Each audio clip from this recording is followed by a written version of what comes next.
Welcome to CR500 episode 5, vlog style here. This is my buddy Nathan. Hey. I met this guy when I bought a $600 KX250, one of my first ever builds years ago.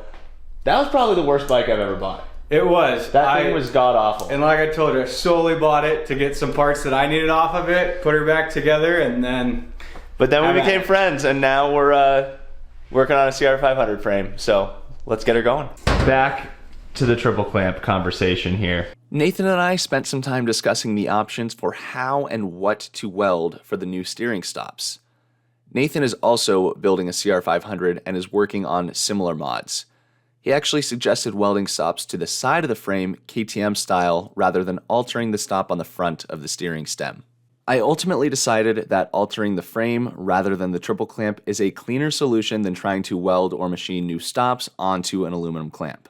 Either way, you're gonna hit a stop, so your powder coating is gonna come off. You don't see this, but you're gonna see that. Well, you know what the one positive to doing it that way is? I doubt anyone's ever going to take a Resto Mod 88 and turn it back into a stock 88. But if they did, this would still be there. Yeah, you can 100% leave this. So that's almost like good to where you could add that without modifying that. Yep. Dude, I almost like that better. You can grind a little piece, tack it, look at it, and then cut it off if you don't like it, and we can go the other way. Okay.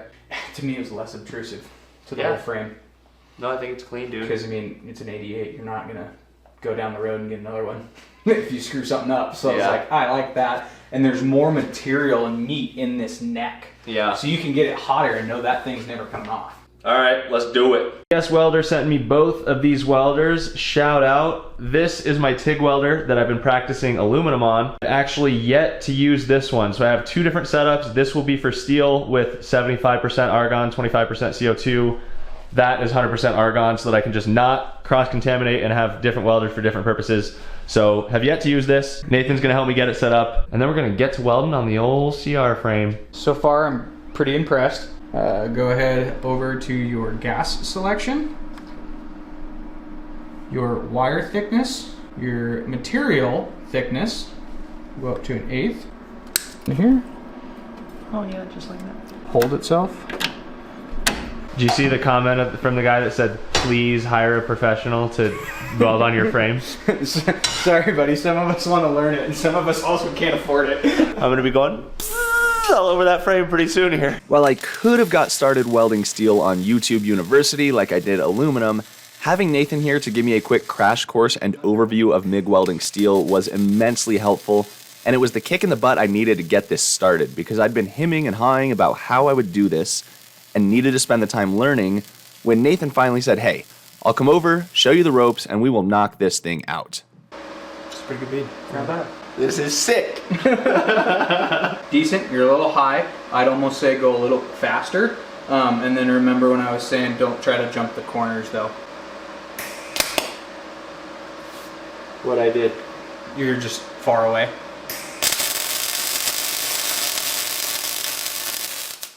Now if you were to do just that on a little piece for the skid plate, it might not hold forever. Okay. Especially with the amount of vibration and everything. You cannot break this. Ugh! That's a super solid one. Give me a hand. Okay. There you go. Really?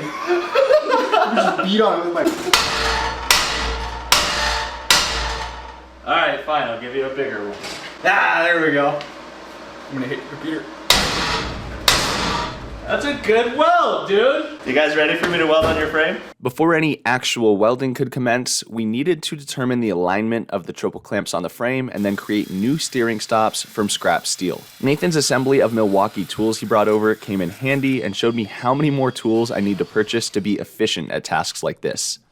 The portable belt sander is just awesome, and the portable bandsaw made quick work of cutting the new stops from some scrap.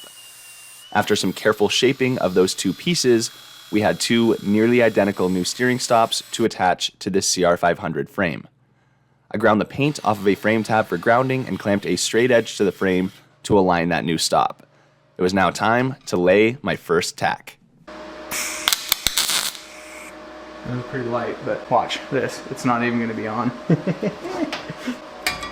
because you were too hard of an angle. So when you tacked it, it tacked the top and it didn't penetrate far enough in. Like that. And where was I? Like that. Okay.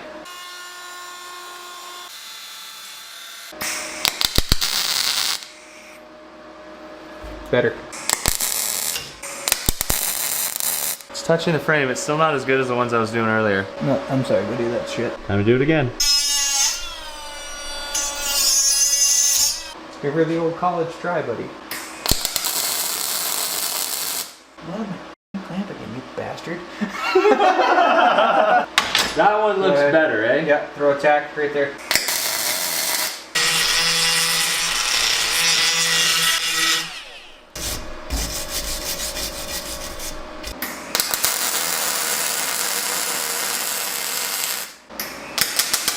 Whoa. What happened there? Tip too far away.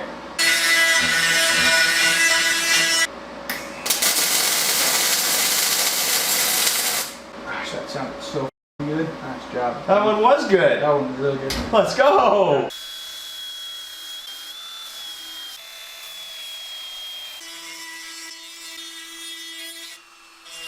All right, first side is done and looking pretty damn good. The second one goes a little smoother.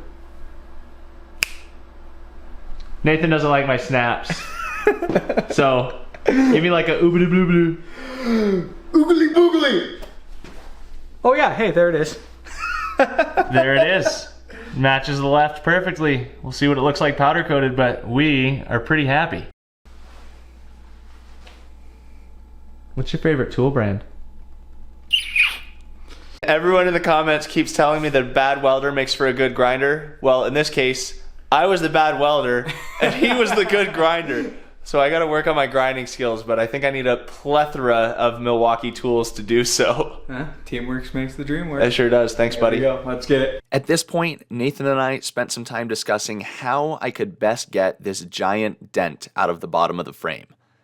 Nathan first suggested cutting the entire section out and replacing it with a new piece of steel tubing. This seemed a little beyond my pay grade given my current welding skills or lack thereof, and I suggested, what if I drilled holes through the top, hammered the dent out, and then welded the holes back together? It seemed to be slightly less obtrusive, and if it didn't work, I could still go Nathan's route. Nathan agreed this was a reasonable plan, and by this point, it was about 2 a.m. and time to go to sleep. Well, all right. Yeah, why don't you get to bed? You look tired. You look tired. I am. I'm old. I then somehow let a couple more weeks slip by and was letting this task hang over my head, nervous that I would screw something up. Finally, one evening, I said, all right, it is go time. I headed into the garage, determined to make this happen. I marked the far left, far right, and center of the dent.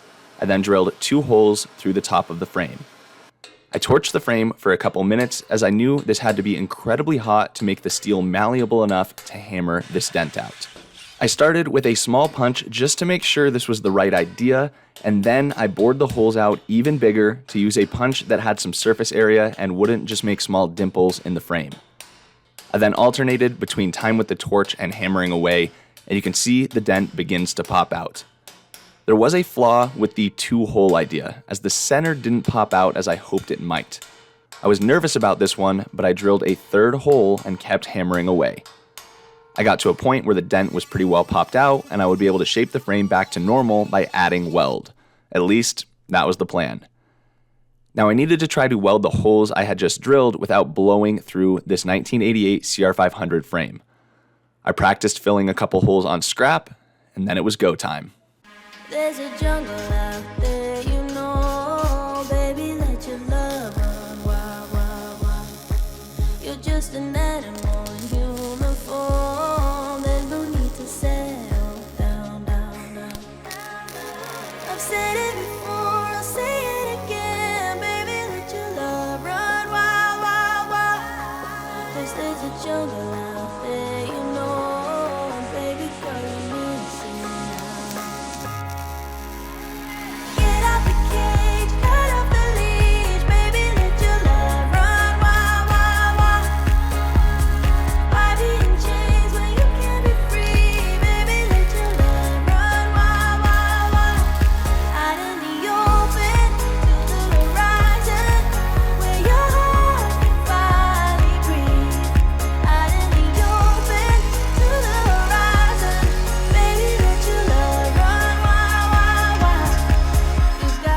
Guys, I'm gonna be honest, I'm pretty proud of myself. That came out pretty darn good for me having drilled 3 holes in the top of that thing about an hour and a half ago. Down, down, down.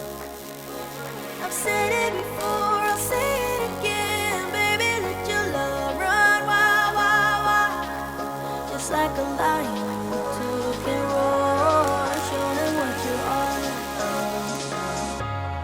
Working. Get out the cage, cut off the leash. Baby, let your love run wild, wild, wild. I think we're ready to take the grinder to this thing. I'm pretty darn proud of myself right now. This is sick.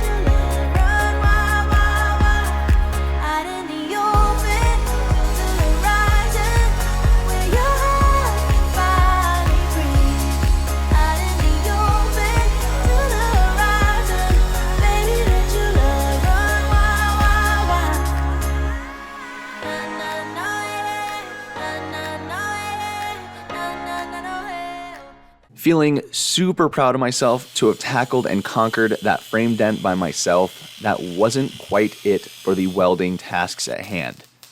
The subframe of this CR500 had broken seat tabs, and thankfully this subframe is steel, unlike the RM125 where I had to solve a similar task with aluminum.